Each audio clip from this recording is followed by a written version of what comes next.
हरि ओम नारायणं नमस्कृत्य नरं चैव नरोत्तमं देवीं सरस्वतीं व्यासं ततो जयमुदीरयेत्।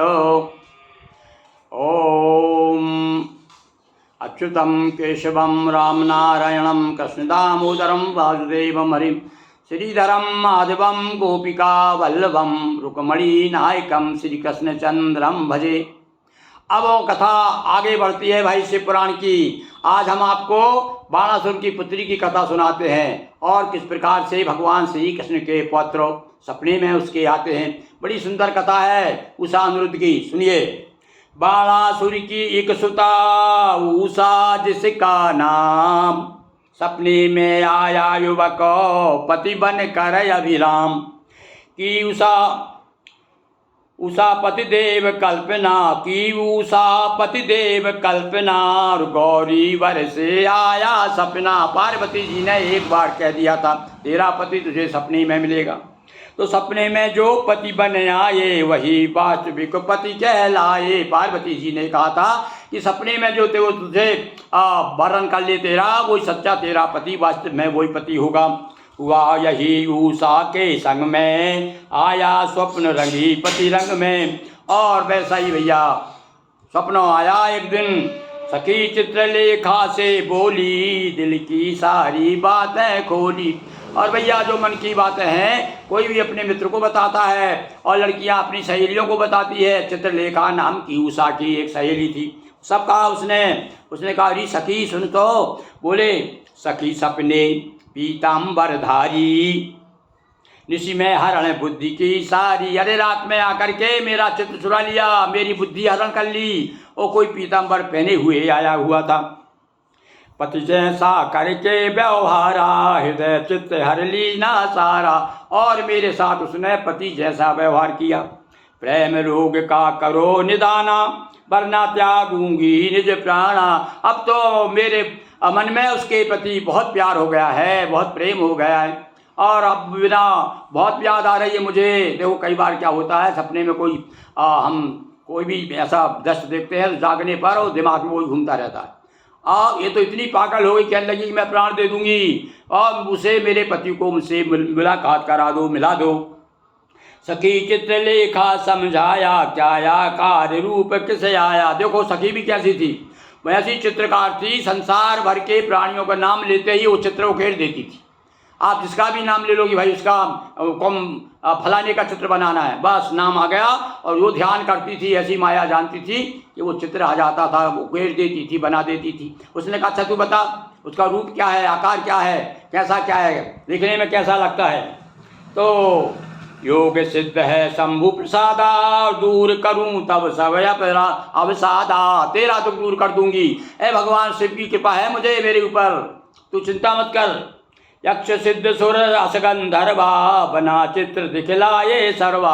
अब तो उसने एक तरफ से बताना शुरू कर दिया। देवताओं के बताए पहले, फिर गंधर्वों के बताए, और सारे खास खास जो संसार के प्रमुख प्रमुख जो जीव हैं, प्राणी हैं, उन सबके चित्र एक एक बताना शुरू कर दिया। और बताते बताते और इधर यादव वंश पर यदुवंश पर आ गई। और यदुवंश पर सबसे पहले मनुज कृष्ण एवं बलरामा, और किंतु न लीना इनका नामा। जब ये बताए तो देख करके भौचक हो गई, क्योंकि पीतम्बरधारी कृष्ण बलराम, तो एकदम इसको समझ में आ गया। पर ये बिल्कुल चुपचाप रही, बोली नहीं। जब अनिरुद्ध चित्र को देखा, हर्षित लज्जित हुई विशेष। और जो ही प्रद्युम्न का बताया, कृष्ण का बताया, प्रद्युम्न के बच्चे का जो अनिरुद्ध का बताया, तो देखते ही वो लज्जित हो गई। अरे भाई पहली बार पति को जब कोई पत्नी के रूप में पत्नी अपने पति को जब देखती है ना पहली बार, तो एक भैया औरतों का स्वाभाविक गुण है लज्जा, तो लज्जित हो जाती हैं देख करके, चित्र को ही देख के लज्जित हो रही हैं। यही सखी मेरा चित चोरा है, यह कौन कहाँ का छोरा। अरे कहाँ का है बता, यही मेरा चित चोर है। अब पहचान आ गई, मैं समझ में आ गया मेरे, भली भांति मुझको समझाना, ठीक ठीक परिचय बतलाना। पूरी तरह से पूरा परिचय बता दे। बस यही था रात भर जो मुझे मेरे पास में था। कृष्ण पौत्र अनुरुद्र सुनामा, हुआ तभी सभी तब पूरन कामा। अब बताया उसने, अरे अरे तो कृष्ण का पुत्र है, जो द्वारका के धीश राजा और राजाधिराज द्वारकाधीश भगवान श्री कृष्ण है, उनका पुत्र है ये। पहुँचे द्वारका नवपथ द्वारा और कानन में अनुरोध निहारा।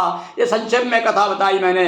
जब सखी ने कहा अच्छा ठीक है मैं तेरा दुख दूर करूंगी, अब वो कैसे प्राप्त हो कैसे आए, तो अच्छा ठीक मैं लेके आती हूँ, मैं सब माया जानती हूँ।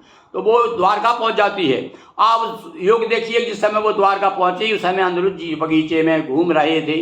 अब इसने माया फैलाई, कैसे ले जाए भाई इसको।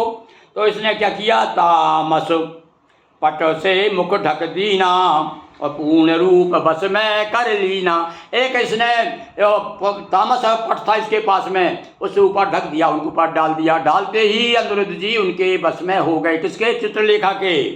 और ला कर सखी को दिया मिलाई, हुआ मिलन मधुनिसी मुस्काई। ला कर के मिलन करा दिया। अब तो पति पत्नी के रूप में दोनों वहाँ रहने लगे, किसी को पता नहीं। आकाश मार्ग से आए और इधर तो द्वार इसने क्या किया था, बाणासुर ने पहरे लगा दिए थे कि भैया जवान लड़की है, राजकुमारियाँ पहले निकला नहीं करती थी, किंतु ये तो भैया उस मार्ग से आकर के और दोनों वहाँ रहने लगे।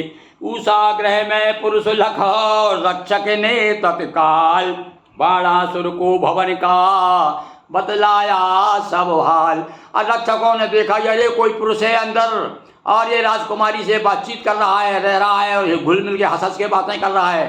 तो तुरंत जाकर के बाणासुर को समाचार दिया। और तो भैया आज की ये कथा यहीं, और आगे देखिए अब जब बाणासुर को पता चलता है तो अब ये भगवान ने जो कहा था ना शंकर जी ने कि तेरी जो पीठ खुजला रही है, इधर ध्वज गिर जाता है और इधर जो है उस अनिरुद्ध का मिलन होता है। अब भगवान श्री कृष्ण दूसरे दिन आकर के मिलेंगे। बोलिए उमापति महादेव की जय। हर हर महादेव शंभो।